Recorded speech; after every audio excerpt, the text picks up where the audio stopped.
Hello, welcome to our video over design thinking in your school. During the school redesign process, we rely on the model of design thinking to guide how the work gets done. In our last video, we helped you define successes and identify current challenges towards achieving successes.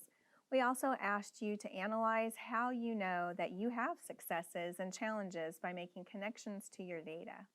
Now that you know what is standing in the way of your success, you're ready to begin asking the question, how might we? How might we address students' lack of interest? Or how might we better support students who are struggling emotionally? When you know what it is that you want to solve, you can start thinking about how school might need to change in order to support these new ideas. One way to work through this step, as you will soon see, is to outline the perfect day for a student in need. Once you know what school might need to look like for your students, you can create goal areas that will become the foundation of your redesign. Let's watch as our schools work through these key steps, starting with the asking of how might we questions. To further really solidify and define your problem, which you've been talking for about 10 minutes now, are these how might we, and dang it, I thought I changed the slide. They're not statements, they're questions. I taught English. You would think I would get that right. But if your problem or trend is teachers are mean, a how might we would be, how might we make teachers excited to wake up every day, right? And maybe teachers aren't mean, but teachers are exhausted, teachers are overwhelmed, right? Fill in the blank, which may be some of the things you're talking about right now. Problem, school isn't relevant. How might we ensure students belong? The problem, students don't have enough time with their teachers. The how might we? How might we give students their own personal teacher? So this is just further defining the problem. You're coming up with questions that's going to really help solidify and move us to a goal area. So 5 minutes to come up with some how might we questions. Now we're not answering these questions, right? We're just coming up with questions we can ask to really help us focus and narrow in on our problem. So 5 minutes to develop some how might we questions. Once you have established your questions, you can then start thinking about what school might look like for your students. Let's see an example of one group thinking of how school could better prepare students for their future. Just your country, and that's great. Do you think students know what degree they have to have in order to be something? Even if, like, I think that's a lot of it. because if a student knows in high school, if you're wanting to, I mean, how many teachers know that they want to be a teacher when they're in elementary school? Or, I mean, whatever. But if you know that that's something that you want to do, you should probably, be a cadet teacher or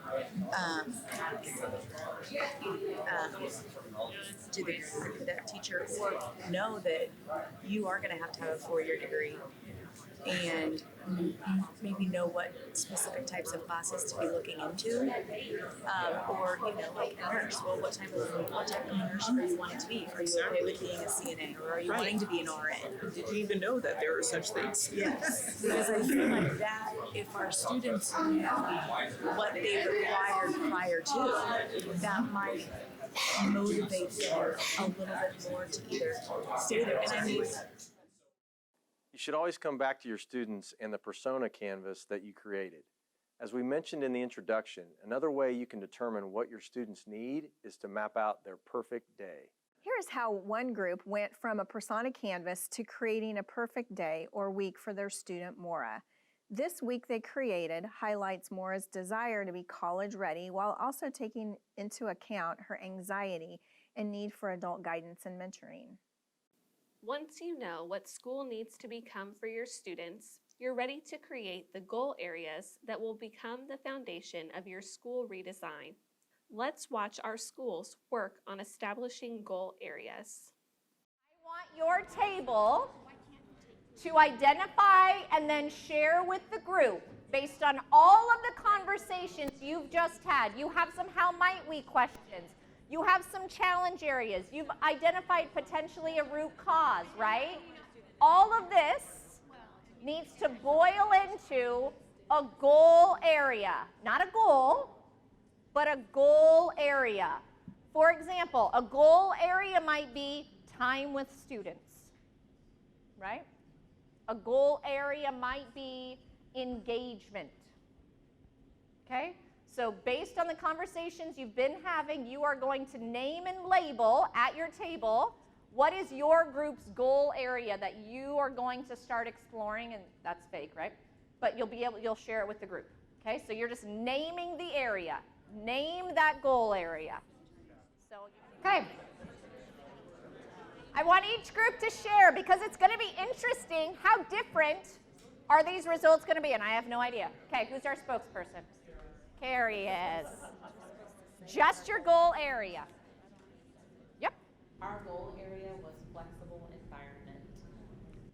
Flexible environment. Spokesperson here. Great. Partnership between school and home. Ooh, partnership between school and home, which is not like a flexible environment. So far, we're a little different. Relevance. I got nothing better than that. Who do we got over here? Who's our spokesperson? They're all pointing to you.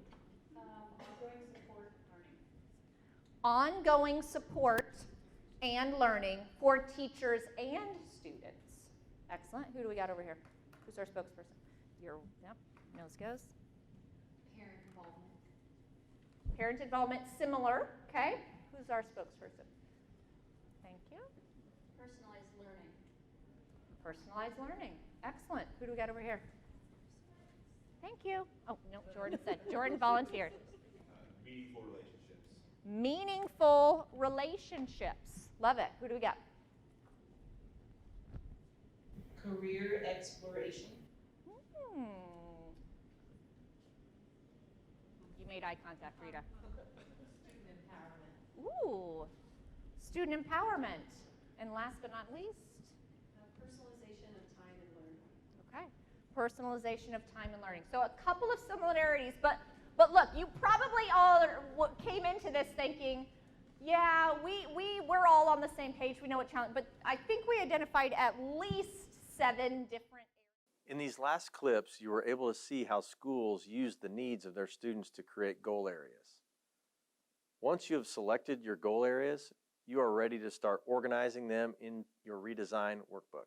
This redesign workbook will help you organize your vision, how might we questions, goal areas, and eventual strategies into one cohesive document. While you are not ready to jump into strategies yet, as a team, work to complete the top half of this document. In this first half of designing the rocket, you should have learned how to empathize, define, and ideate to create your redesign goal areas. Remember, goal areas are large areas that you will tackle through specific strategies. Those strategies come in the second half of designing the rocket. Before you move on to that step, make sure that your school is settled in your why, your vision, and your newly established goal areas.